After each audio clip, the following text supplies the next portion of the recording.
अस्सलामुअलैकुम। आज हम बनाएंगे बर्गर ब्रेड।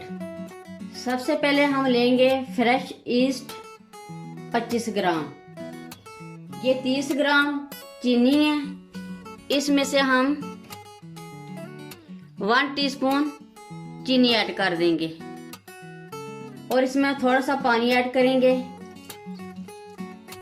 और इसको अच्छी तरह मिक्स कर लेंगे।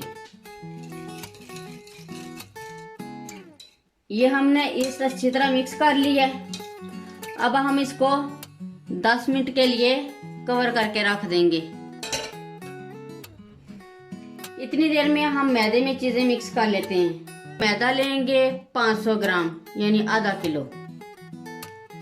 सबसे पहले हम ऐड करेंगे चीनी 30 ग्राम, नमक 10 ग्राम, खुश्क दूध 10 ग्राम।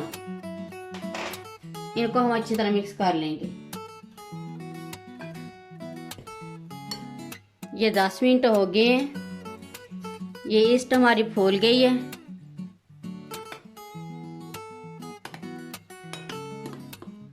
अब हम इसको मैदे में ऐड कर देंगे। अब हम इसमें ऐड करेंगे 50 ग्राम मक्खन।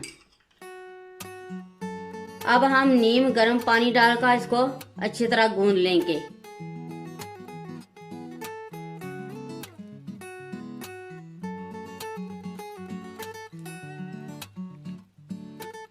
ये मैदा हमने गूंद लिया है। अब हम 1 टीस्पून ऑयल डालकर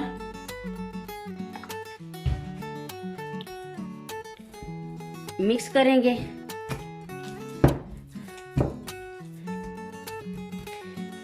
ये हमने ऑयल अच्छी तरह लगा लिया ताकि साथ चिपके ना।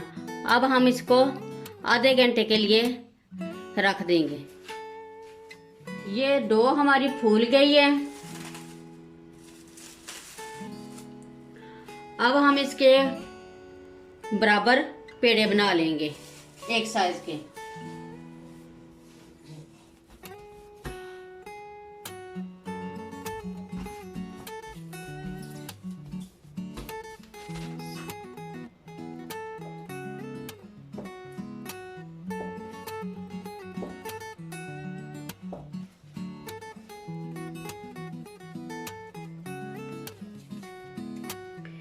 ये इसी तरह हम सारे पेड़े बना लेंगे। ये हमने सारे एक जैसे पेड़े बना लिए।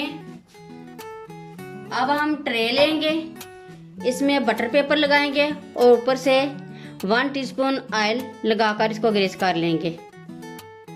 ये हमने फॉइल पेपर के सांचे बना लिए। ये वाली जो फॉइल पेपर है इसको डबल ट्रिपल करके तो अब हम ये रखेंगे। अगर आप इस तरह के सांचे नहीं बनाना चाहते तो कोई मसला नहीं है, आप इस तरह भी पेड़े रख सकते हैं।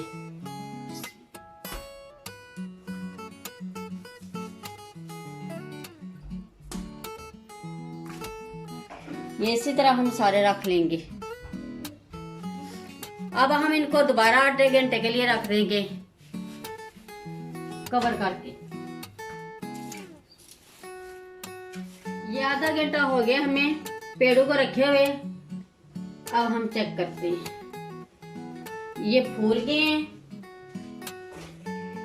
ये हमने एक अदर अंडे की जर्दी ली थी, इसमें 3 टेबलस्पून दूध डालकर इसको अच्छी तरह फेंट लिया। अब हम ये इसके ऊपर लगाएंगे।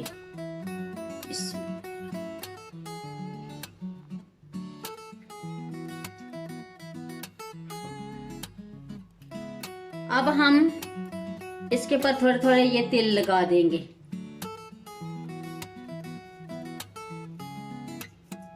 अब हम इनको ओवन में रखेंगे बेक करने के लिए।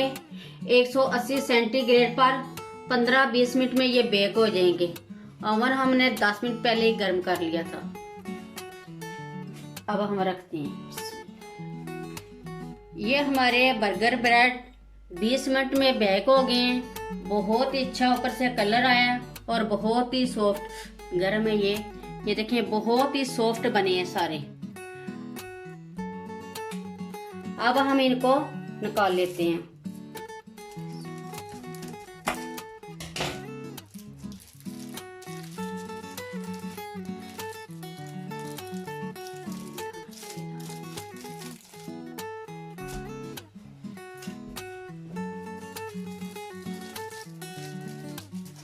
इसी तरह हम सारे निकाल कर डिश आउट करते हैं।